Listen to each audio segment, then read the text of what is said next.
So long far away, there was a galaxy, and there was a school in this galaxy, the best school in the world. It was SNU. Pretend you were a young lad like this fellow. Hi, I'm so cool. And you were walking down Dallas Hall until you met a professor. Hello, my name is Min Jung Kim. I teach thermodynamics at SMU, and one of my great students named Tyler Huynh is actually asking you a candy question that I will actually never give you candy for. What? I love candy! So the candy question is, which one freezes faster, hot water or cold water? It might seem obvious that the cold water will freeze first, but according to some experiments and some studies, actually the hot water freezes first. This is also known as the Mpemba effect.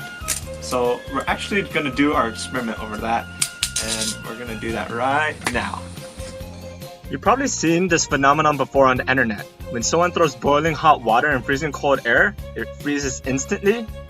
It's a beautiful sight, yes, but it's also fascinating how we're still boggled by the conceptual nature of water still. This shouldn't be able to happen. There has to be another variable in play, or if this was true, we would actually have to burn a lot of thermodynamic tables. So the Mpemba effect comes from a man named Erasto Mpemba. He published his results in 1969. He first came out with the hypothesis when he was making ice cream. Yes, ice cream. When he came late to class one day, he wanted to catch up with his classmates, so when he was making ice cream, he didn't let the water cool down from boiling and put it straight in the freezer. Little did he know, he saw that his ice cream froze first despite coming in late. So right now we're in my kitchen, and to start the experiment we're going to actually have two identical containers. So these are baby containers. We're going to actually fill one with cold water and one with hot water. So hot water, we're actually boiling some water in our tea kettle right here. And for cold water, we're actually going to take some tap water and we're going to put it in the fridge. So let's go do that. So some history about the Mpemba effect. He wasn't the first one who thought of the idea. Aristotle actually had a quote where he said, "The fact that the water has been previously warmed contributes to freezing quickly, for so it cools soon." Hence, many people, when they want to cool hot water quickly, begin putting it in the sun.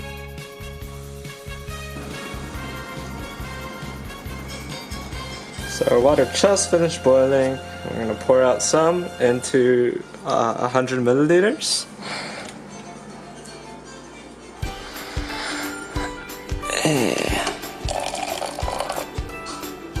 A little bit more.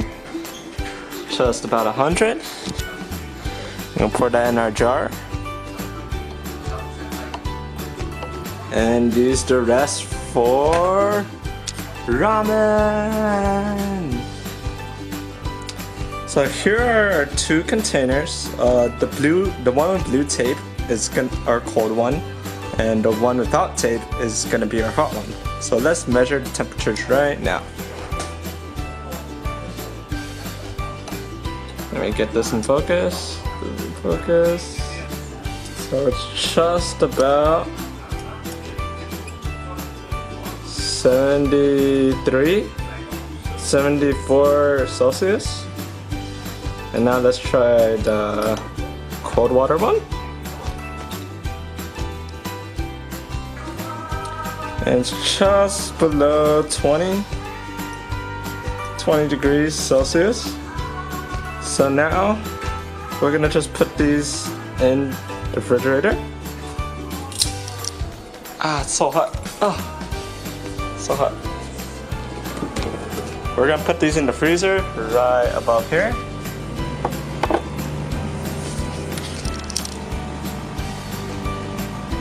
And we're gonna actually check every 30 minutes, check the temperature and see if any ice is forming. While we wait, crawfish time! So the first theory is supercooling.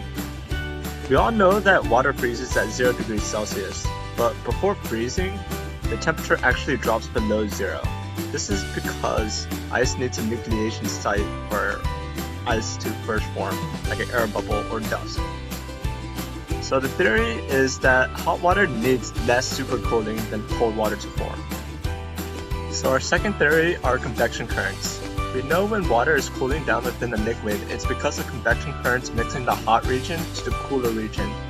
So since hot water has faster convection current gradient, it will cool quicker even when both gases are reach the same temperature. So the last theory is my theory. So let's say the freezing point is the equilibrium point and both waters want to reach it. So the hot water is actually cooling down faster than the cold water since the equilibrium rate is faster. But who knows? I don't have a PhD in thermodynamics. So 30 minutes have passed, and remember the blue tape is the cold one and the one without tape is the hot one. So we actually can see some crystals forming right there. I can touch them right there. I don't know if you can hear that, but it's actually cracked ice. While our hot one is not actually any frozen at all. So I think thermodynamics won this round. So, do you know the answer?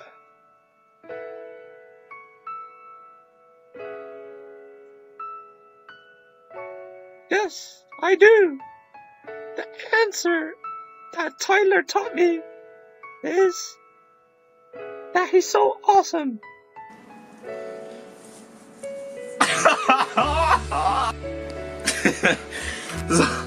So the answer might seem obvious at first, saying that the cold water will freeze first, but according to some studies,